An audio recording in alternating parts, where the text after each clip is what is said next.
organisé une rencontre avec la population des les villages de la communauté rurale de Ronk et de Nit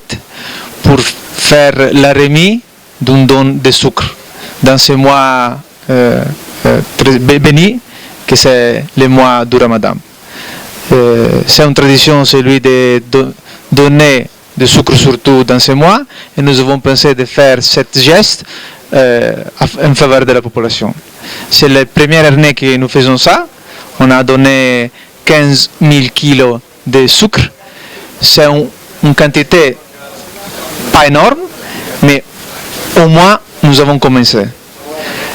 Notre objectif, c'est d'améliorer chaque année. Donc l'espoir, c'est de refaire la même chose tous les ans et tous les ans donner de plus en plus. Aujourd'hui, on a aussi attendu cette journée très importante pour faire une autre chose, que c'est la donation de 10 mégaphones à la communauté rurale de Nit, parce qu'il y avait 10 villages, 10 mosquées qui nous avons demandé d'avoir des mégaphones. Donc nous avons acheté les mégaphones et aujourd'hui nous allons donner ces mégaphones aux 10 mosquées. Malheureusement, mercredi, M. Salif Diallo, qui est un jeune de 20 ans, est noyé dans un abreuvoir qui s'est réalisé pour le bien de la population, sur demande de la population et dans le respect du protocole d'accord. C'est un abreuvoir qui est utilisé par la population, soit pour les besoins personnels, soit surtout pour abreuvoir le bétail. Mais malheureusement, il y a eu un événement très dramatique, un enfant qui est noyé. Nous avons j'ai présenté personnellement les condoléances à la famille. Je vais le faire une autre fois personnellement, mais aussi au nom de toute la société sénuile. Parce que c'est un moment très difficile et j'ai dit encore une fois que Sénil est à côté de la famille et si la famille a besoin, nous sommes là pour eux. L'ensemble des chefs de village yu Ronk ak yu Nit ngir ñu defal leen ay don de sucre ñu jox leen ay don de sucre yoo xamante ne société bi moom moo leen ko jox donc pour dimbali leen si weeru koor bi nga xamante ne moom lañ nekk xam ñun ñëpp xam nañ que ni weeru koor bi dafa xaw a métti donc ñu defal leen nii dafa baax trop waaw.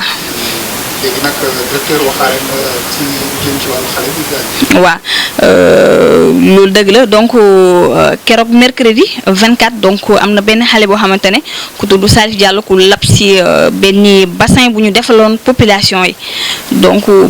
benn xale la boo xamante mi ngi âgé de 20 ans donc ñi ngi koy métti lu bu baax a baax mais gën lu nekkul lu gën mais destin wu xale bi la peut-être dafa waroon a gaañu te et puis ñi ngi rappelé que ni moom mi ngi labee si bassin boo xamante ne Senhuile moo ko defaral population bi du si canalu Senhuile ba la labee mais si bassin la boo xamante ne Senhuile moo ko defaral population bi donc Senhuile jubliwul foofu lu dul def lu baax mais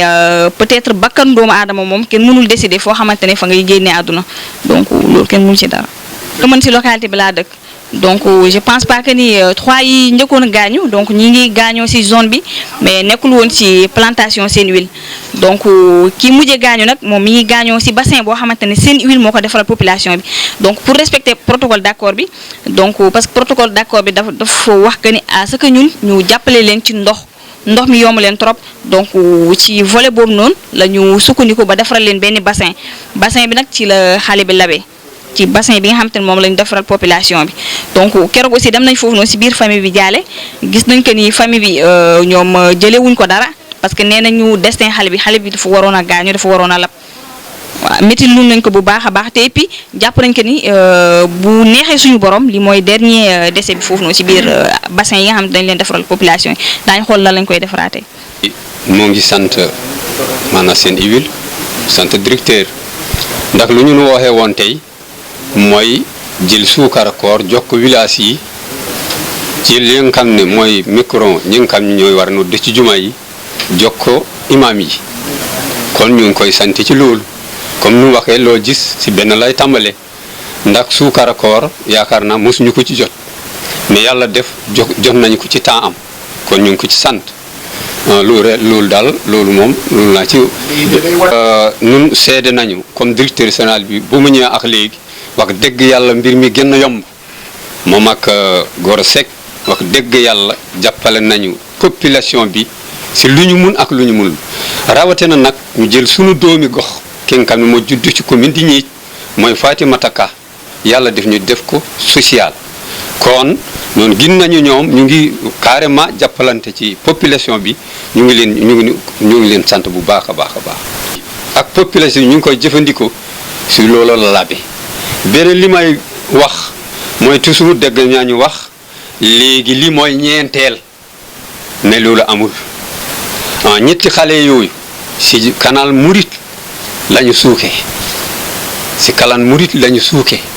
ndax man gisuma lu ma jaral wax si adel li nga xam ne amul li yàlla def nag ñoom am na ñi nga xam ne ñu gisee kon nañu ko teg seen huile bu doon seen huile moo ko def rek kon dañu koy wax ne moo ko def mais yàlla def kooku moom canal Mouride la loolu moom na leer